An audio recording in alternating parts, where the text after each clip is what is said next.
যার হক এসেছে সত্য, ওয়াজাহাকাল বাতিল চলে গেছে মিথ্যে। ইন্নাল বাতিলা নিশ্চয় মিথ্যে, কানা যাহুকা চিরদিন মিথ্যে। এবারে আমি আপনাকে দর্শকদের পাঠানো বেশ কয়েকটা প্রশ্ন করব আজকের টপিকের উপর। প্রথম প্রশ্ন, সেটা হলো, যদি আল্লাহ সবার ভাগ্য ঠিক করে দেন, তারপর আমি যদি কোনো পাপ করি, এখন দোষ দেব কাকে? আমার ভাগ্যে যদি লেখা থাকে যে আমি খুন করব, তারপর একদিন খুন করে ফেললাম, তবে এই কাজটার জন্য তো আসলে আমি কখনোই দায়ী হব না, কারণ আল্লাহ আমার ভাগ্যে এগুলো লিখে রেখেছেন। সেই জন্য দায়ী হবেন আল্লাহ। তাহলে আমাকে কেন সেটার জন্য শাস্তি পেতে হবে? এখন আপনার এই প্রশ্নটার উত্তর যদি বলতে হয়, এটা বেশ কমন প্রশ্ন, অনেকেই করে থাকে, বিশেষ করে অমুসলিমরা, যে আল্লাহ সুবহানাহু ওয়া তাআলা ভাগ্য ঠিক করে দিয়েছেন, আর এটা বোঝা একটু কঠিন। আমি আপনাদের বোঝার জন্য উদাহরণ দিচ্ছি যে আল্লাহ সুবহানাহু ওয়া তাআলার আছে ইলমে গায়েব, অদৃশ্য জিনিস সম্পর্কে জ্ঞান, তিনি ভবিষ্যৎ জানেন। একটা উদাহরণ দেই।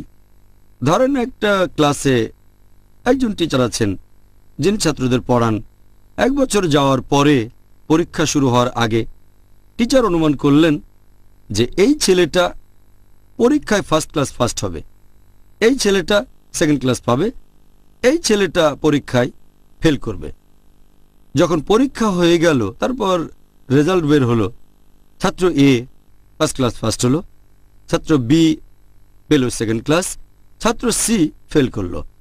এখন আমি আপনাদের প্রশ্ন করি যে যেহেতু টিচার আগে অনুমান করেছিলেন ছাত্র সি পরীক্ষায় ফেল করবে, এখন ছাত্র সি কি এটা বলতে পারবে যে টিচার অনুমান করেছিলেন বলেই আমি পরীক্ষায় ফেল করেছি? আমরাও জানি ব্যাপারটা এমন না। টিচার অনুমান করেছেন যে ছাত্র এ ফার্স্ট ক্লাস ফার্স্ট হবে, কারণ তিনি জানতেন এই ছেলেটা পড়াশোনা করে আর সে মেধাবী। ছাত্র বি সে হলো অ্যাভারেজ। ছাত্র সি পড়াশোনা মন নেই, ঠিক মতো ক্লাসও করতো না, ঠিক মতো লেখাপড়া করতো না, হোমওয়ার্ক করতো না।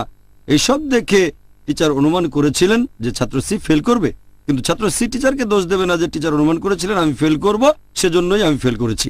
ফেল করার জন্য ছাত্র সি দায়ী। একইভাবে আল্লাহ সুবহানাহু ওয়া তাআলার আছে ইলমে গায়েব। যেমন ধরেন কোন একজন মানুষ একটা রাস্তার মোড়ে আসলো, সেখান থেকে 5টা রাস্তা 5 দিকে গেছে, রোড 1 2 3 4 5। তার স্বাধীন ইচ্ছা আছে, সে যে কোনো রাস্তা যেতে পারে, সে বেছে নিল রোড 3 নাম্বার। এখন আল্লাহ তার নিয়ত লিখে রেখেছেন সে 3 নাম্বার রোডে যাবে।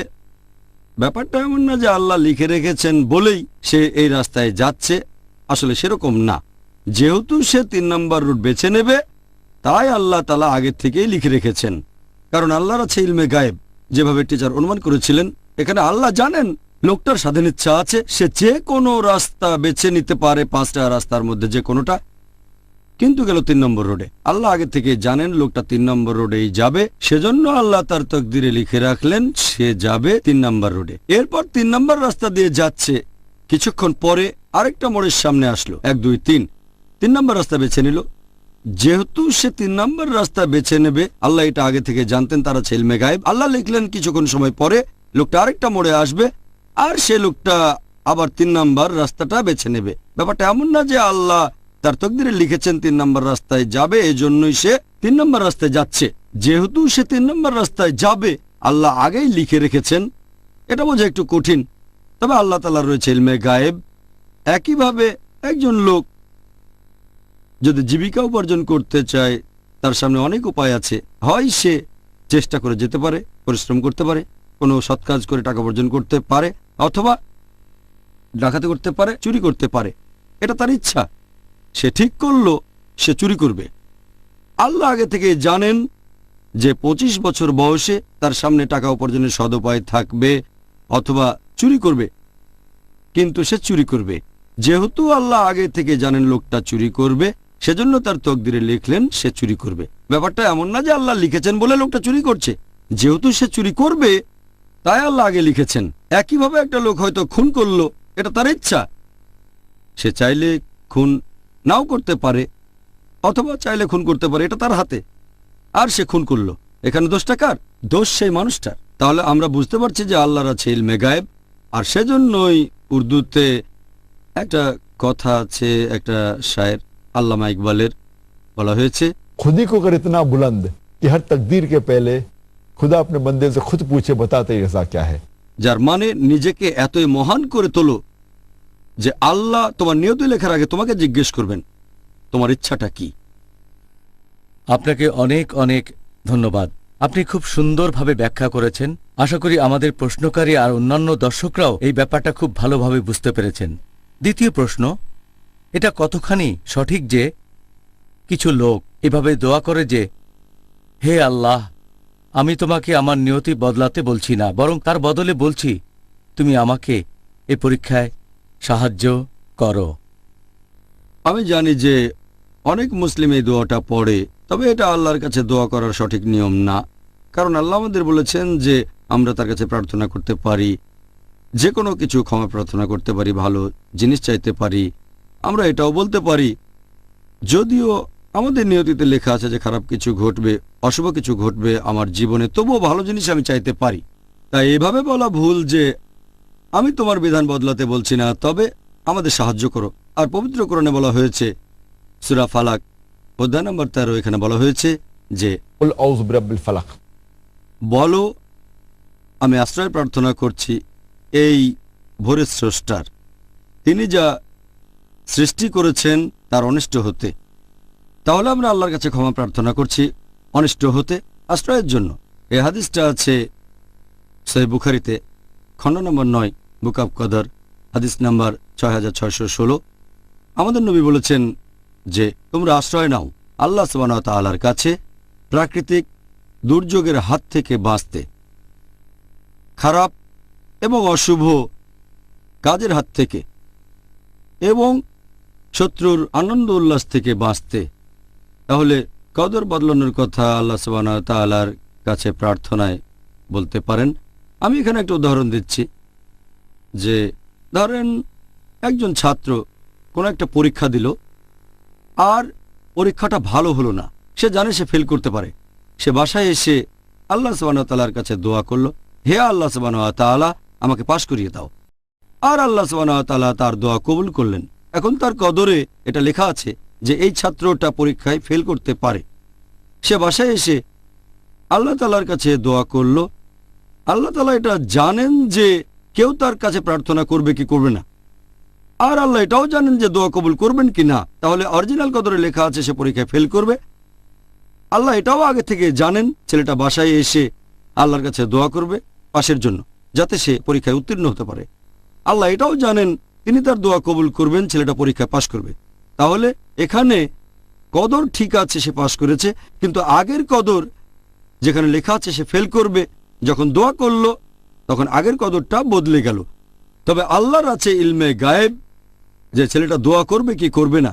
সেজন্য আমরা সবসময় দোয়া করব আল্লাহ সুবহানাহু ওয়া তাআলার কাছে, তার কাছে ক্ষমা প্রার্থনা করব এবং সাহায্য চাইব। তাহলে এটাও কদরে লেখা আছে ছেলেটা দোয়া করবে, আল্লাহ তার দোয়া কবুল করবেন আর সে পাশ করবে। আচ্ছা, ভালোই তো, এটা তো খুব ভালো। তাহলে বলা যায় আমাদের সবারই আশা আছে। পরের প্রশ্ন, কদরে বিশ্বাস করা, এটা দিয়ে আসলে ঠিক কি বোঝানো হয়? কদরে বিশ্বাস করার কথা যদি বলতে হয়, এটা হচ্ছে ঈমানের স্তম্ভগুলোর একটা। কদরে বিশ্বাস করব, আর এখানে 4টা পয়েন্ট আছে যেটা কদরে বিশ্বাস করার সময় আমরা মেনে চলব।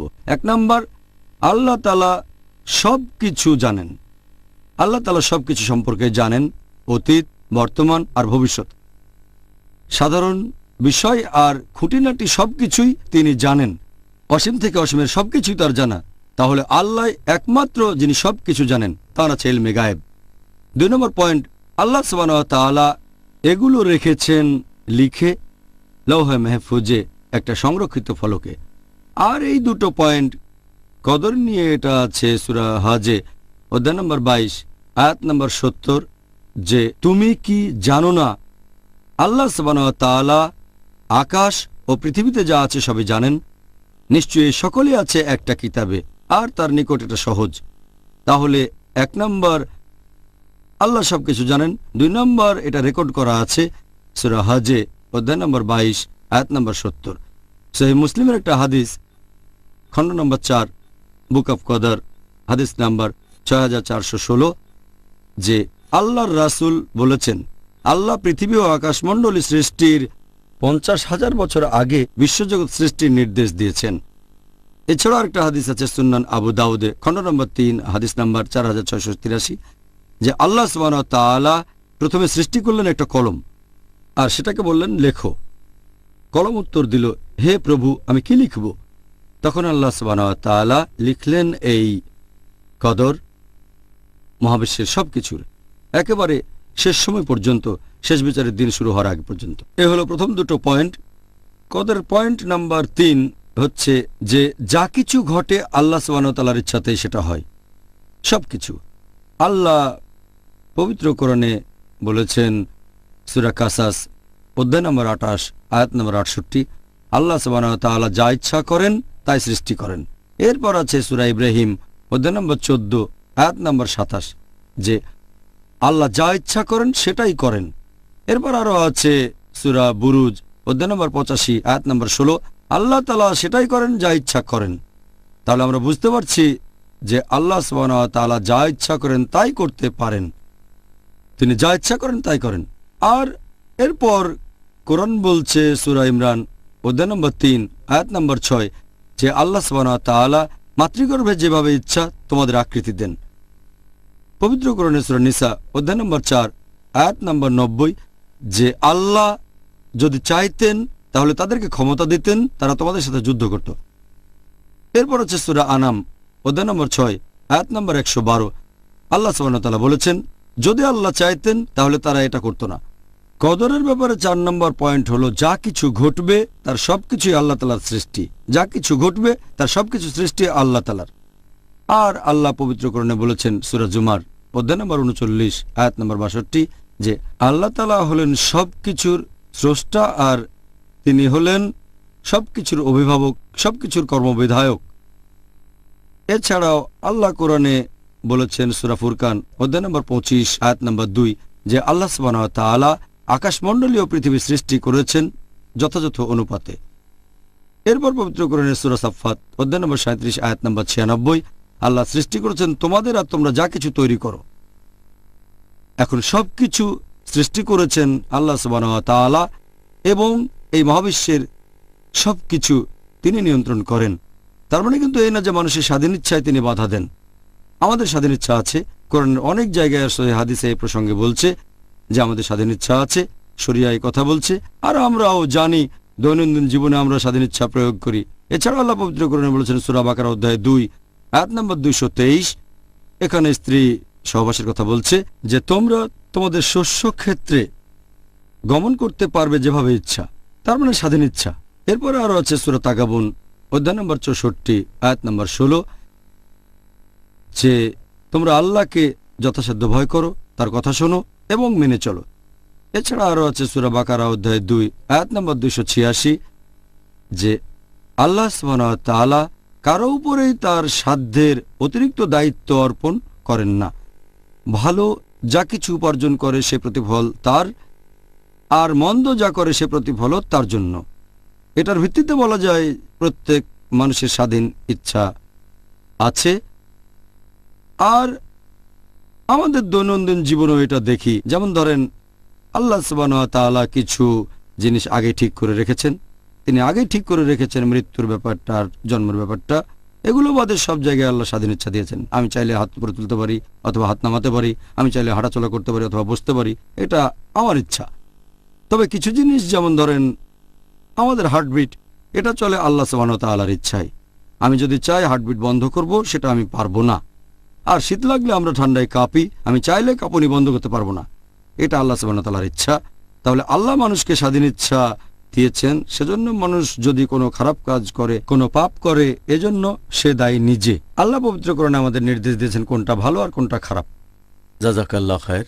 ডক্টর জাকির, পরের প্রশ্ন, এটাকে কি পবিত্র কোরআনের অসঙ্গতি হিসেবে উল্লেখ করা যায় যে কোরআনের অনেক আয়াতই এরকম বলা হয়েছে যে সবকিছু ঘটে আল্লাহ সুবহানাহু ওয়া তাআলার ইচ্ছায়, আবার কোরআনে আরেকটা উল্লেখ করা হয়েছে যে ভালো সবকিছু আল্লাহর তরফ থেকে আর খারাপ বা মন্দ কিছু আমাদের নিজেদের কারণে? কোরআনে এরকম অনেক আয়াত আছে যেখানে বলা হয়েছে যে যা কিছু ঘটে সবকিছু আল্লাহ সুবহানাহু ওয়া তাআলার ইচ্ছা। আগের প্রশ্নের উত্তরে এটা বলেছি। আবার পবিত্র কোরআনে আছে সূরা নিসা অধ্যায় নম্বর 4 আয়াত 79, কল্যাণকর যা কিছু ঘটে তা আল্লাহ সুবহানাহু ওয়া তাআলার ইচ্ছায়, যা অকল্যাণকর সেগুলো সব মানুষের কারণে। হঠাৎ করে দেখলে মনে হবে এটাতে বোধহয় অসঙ্গতি, তবে যদি একটু ভালো করে দেখেন এখানে কোনো অসঙ্গতি নেই। যেমন ধরেন ইলেকট্রিসিটি আসে হেড পাওয়ার স্টেশন থেকে, পাওয়ার আসছে হেড স্টেশন থেকে। এটা দিয়ে চালাতে পারেন বিভিন্ন জিনিস, বিভিন্ন রকমের যন্ত্রপাতি, বিভিন্ন মেশিনারি। কিন্তু আপনি যদি আঙ্গুল দেন কোনো একটা তারে, তাহলে শক খাবেন। পাওয়ার আসছে হেড স্টেশন থেকে, হেড ইলেকট্রিক স্টেশন, কিন্তু যদি সেখানে আঙ্গুল দেন যে কাজটা আসলে আপনার মোটেও করা উচিত না, তাহলে শক খাবেন। ভালোটা আসছে পাওয়ার স্টেশন থেকে, কিন্তু যদি পাওয়ার বিচ্ছিন্ন করা হয় সে হেডকোয়ার্টার থেকে, তাহলে আপনি শক খাবেন না। শক খেলে বলতে পারবেন না যে হেড স্টেশন থেকে পাওয়ার আসছে, এজন্য তারাই দায়ী। আপনি নিজেই তো সেই বিদ্যুতের তারে হাত দিয়েছিলেন, দোষটা আপনার। তবে পাওয়ার আসছে হেড ইলেকট্রিক স্টেশন থেকে। আমি আরেকটা সহজ উদাহরণ দিই, যে বাবা পরিবারের প্রধান, উপার্জন করেন, পরিবারের জন্য খরচ করেন, তাহলে সেই বাবা সব ধরনের খরচের জন্য দায়ী। আর একই সাথে তিনি ছেলেকে হাত খরচ দেন। এখন হাত খরচের টাকা দিয়ে সেই ছেলে হয়তো জুয়া খেললো, অ্যালকোহল পান করলো, এখানে দোষটা কার? জুয়া খেলা আর অ্যালকোহল পান করার জন্য এখানে দায়ী হচ্ছে সেই ছেলেটা, কিন্তু টাকা আসছে বাবার কাছ থেকে। ঘটনাটা ঘটছে তার বাবার টাকা দিয়ে, কিন্তু এর জন্য দায়ী কে? ছেলে। একইভাবে সবকিছু আল্লাহ সুবহানাহু ওয়া তাআলার ইচ্ছাতেই হয়, তবে ভালো কিছু ঘটলে সেটা আল্লাহ সুবহানাহু ওয়া তাআলার কাছ থেকে, খারাপ কিছু আমাদের নিজেদের কারণে।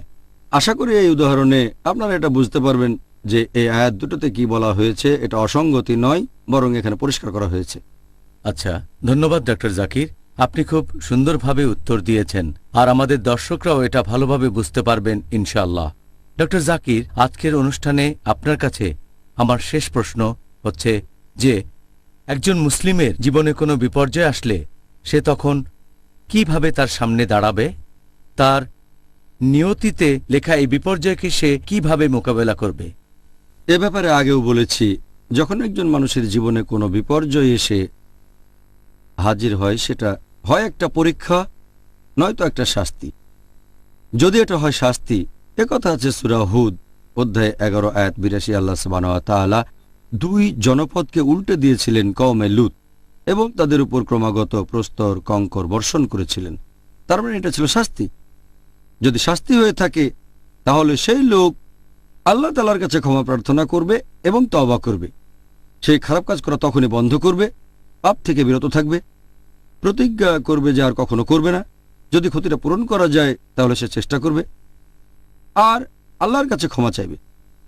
যদি এটা হয় একটা পরীক্ষা, আল্লাহ কোরআনে বলেছেন সূরা বাকারা অধ্যায় নম্বর 2 আয়াত নম্বর 155, যে নিশ্চয়ই তোমাদের পরীক্ষা করব কিছু ভয় এবং ক্ষুধা দিয়ে, এবং ধন সম্পদ, জীবন আর ফল ও ফসলের ক্ষয়ক্ষতি দিয়ে, এবং শুভ সংবাদ দাও তাদেরকে যারা ধৈর্যশীল ও অধ্যবসায়ী। এরপর পবিত্র কোরআনে আছে সূরা বাকারা অধ্যায় নম্বর 2 আয়াত 156, যে বিপদে পড়লে তারা বলে ইন্না লিল্লাহি ওয়া ইন্না ইলাইহি রাজিউন, আমরা তার কাছ থেকে এসেছি, তার কাছে ফিরে যাব। এখানে তাদের কথা বলা হয়েছে যারা বিশ্বাসী।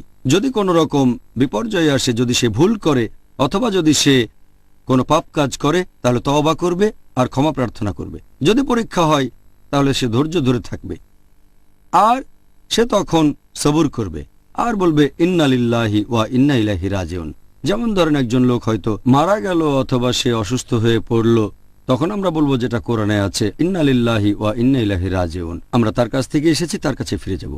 আর পবিত্র কোরআনে সূরা তওবা অধ্যায় নম্বর 9 আয়াত নম্বর 51, আল্লাহ যা নির্দিষ্ট করেছেন সেটা ব্যতীত আমাদের আর অন্য কিছু হবে না, আল্লাহ আমাদের রক্ষাকারী।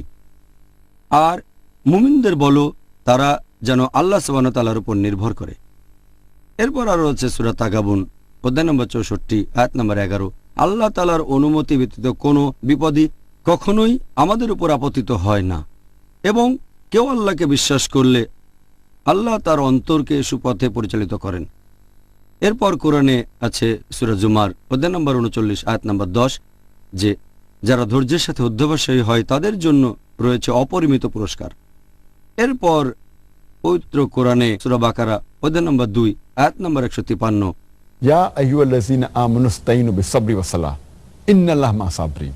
হে মুমিনগণ, আল্লাহর সাহায্য প্রার্থনা করো ধৈর্য, অধ্যবসায় ও নামাজের মাধ্যমে। নিশ্চয়ই আল্লাহ আছেন তাদের সাথে যারা ধৈর্যশীল ও অধ্যবসায়ী। তাহলে আমরা হব ধৈর্যশীল ও অধ্যবসায়ী। আরেকটা হাদিস, এটা আছে সহিহ মুসলিমে, খণ্ড নম্বর 4, হাদিস নম্বর 7138। নবী মুহাম্মদ সাল্লাল্লাহু আলাইহি সাল্লাম বলেছেন, বিশ্বাসীদের কাজগুলো বেশ অদ্ভুত। যদি তার জীবনে কিছু ভালো ঘটে, সে আল্লাহ তাআলাকে ধন্যবাদ জানায়, আর যদি সে বিপদে পড়ে তখন ধৈর্যশীল অধ্যবসায়ী হয়। তার জন্য পরকালে ভালো জিনিস অপেক্ষা করছে। তাহলে যদি কোনো রকম বিপর্যয় আসে, যদি তার ভুল থাকে, সে শুধরে নেবে, তা না হলে ধৈর্যের সাথে অধ্যবসায়ী হবে। কারণ আল্লাহ বলেছেন, তোমরা সাহায্য প্রার্থনা করো আল্লাহ সুবহানাহু ওয়া তাআলার ধৈর্য, অধ্যবসায় ও নামাজের মাধ্যমে। নিশ্চয়ই আল্লাহ তাদের সাথে আছেন যারা ধৈর্যশীল ও অধ্যবসায়ী। জাযাকাল্লাহ খায়ের। আবারও ধন্যবাদ ডক্টর জাকির। তাহলে আজকে আমরা আমাদের এই অনুষ্ঠানের শেষ পর্যায়ে চলে এসেছি। আলহামদুলিল্লাহ, আমি নিজে আজকে অনেক উপকৃত হয়েছি, আর আমি আশা করছি যে আমাদের দর্শক ভাই বোনেরাও যথেষ্ট উপকৃত হয়েছে।